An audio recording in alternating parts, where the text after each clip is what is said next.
ವಿಧಾನ ಪರಿಷತ್ನಲ್ಲಿ ನಡೆದಿರ್ತಕ್ಕಂಥ ಘಟನೆ ಏನಿದೆ ಅದರ ಇಮ್ಮಿಡಿಯೇಟಾಗಿ ನಮ್ಮ ಗೌರವಾನ್ವಿತ ಸಭಾಪತಿಗಳು ಒಂದು ಹೇಳಿಕೆಯನ್ನು ಕೊಟ್ಟರು. ಕಲಾಪ ಮುಗಿದೋಗಿದೆ, ಆದ್ದರಿಂದ ನಾನು ಅದ್ರ ಬಗ್ಗೆ ಏನು ಹೇಳೋದಕ್ಕೆ ಇಷ್ಟಪಡಲ್ಲ ಅಂತ ಹೇಳಿದರು. ಮತ್ತು ನನಗೆ ಒಂದು ಮೀಡಿಯಾದಲ್ಲಿ ನೋಡಿದೆ ಫೇಕ್ ಇನ್ಸಿಡೆಂಟ್ಸ್ನೆಲ್ಲ ನಾನು ಇದು ಮಾಡಲಿಕ್ಕೆ ಆಗೋದಿಲ್ಲ, ಕನ್ಸಿಡರೇಷನ್ ತೊಗೊಳಕ್ಕಾಗಲ್ಲ ಅಂತಕ್ಕಂಥ ಒಂದು ಹೇಳಿಕೆ ನಾನು ದೃಶ್ಯ ಮಾಧ್ಯಮದಲ್ಲಿ ನೋಡಿದೆ. ಸರಿ, ನನ್ನ ಅಭಿಪ್ರಾಯ ಇಷ್ಟನೇ.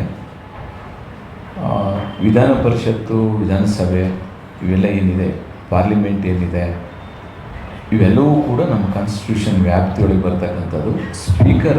ಸ್ಪೀಕರ್ ಏನಿರ್ತಾರೆ ಇವರು 6ನೇ ಸ್ಥಾನದಲ್ಲಿ ಬರ್ತಾರೆ.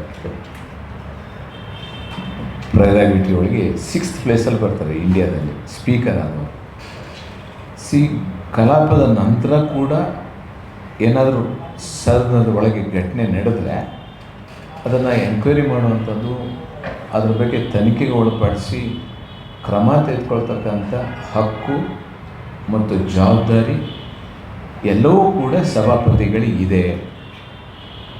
ಸಭಾಪತಿಗಳು ಅದನ್ನು ಎನ್ಕ್ವೈರಿ ಕಂಡಕ್ಟ್ ಮಾಡಬೇಕು, ಅದರೊಳಗೆ ಯಾರು ತಪ್ಪಿತಸ್ಥರು ಅವರಿಗೆ ಶಿಕ್ಷೆ ಕೊಡಬೇಕು, ಆ ಹಕ್ಕು ಅವರಿಗಿದೆ, ಕಾನ್ಸ್ಟಿಟ್ಯೂಷನ್ ಕೊಟ್ಟಿದೆ ಅವರಿಗೆ.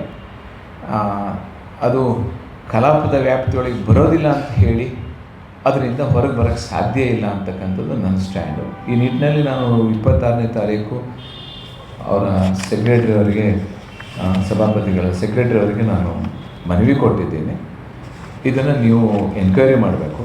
ಯಾವಾಗ ಅನ್ಯಾಯಕ್ಕೆ ಒಳಗಾಗಿರ್ತಾನೆ, ಆ ಅನ್ಯಾಯಕ್ಕೆ ಒಳಗಾಗಿದ್ದವರಿಗೆ ರಕ್ಷಣೆ ಸಿಗೋದಿಲ್ಲ ಅಂತಾದಾಗ ಅವರು ಹೊರಗಡೆ ಹೋಗಿ ಕಂಪ್ಲೇಂಟ್ ಕೊಡೋದಾಗಲಿ, ನ್ಯಾಯ ತೋರಿಸ್ಕೊಡತಕ್ಕಂಥದ್ದಕ್ಕೆ ಅವಕಾಶ ಇದೆ.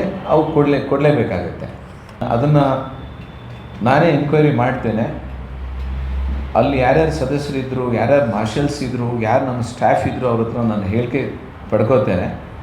ಮತ್ತು ಯಾರು ಅದನ್ನು ಮೀಡಿಯಾದವರು ರೆಕಾರ್ಡ್ ಮಾಡ್ಕೊಂಡಿದ್ದಿದ್ರೆ, ಮೀಡಿಯಾದವರು ಅಥವಾ ಸದಸ್ಯರು ಅದನ್ನು ತರಿಸ್ಕೊಂಡು ಎನ್ಕ್ವೈರಿ ಮಾಡಿ ಯಾರು ಏನು ಹೇಳಿದ್ದಾರೆ ಅನ್ನೋದನ್ನು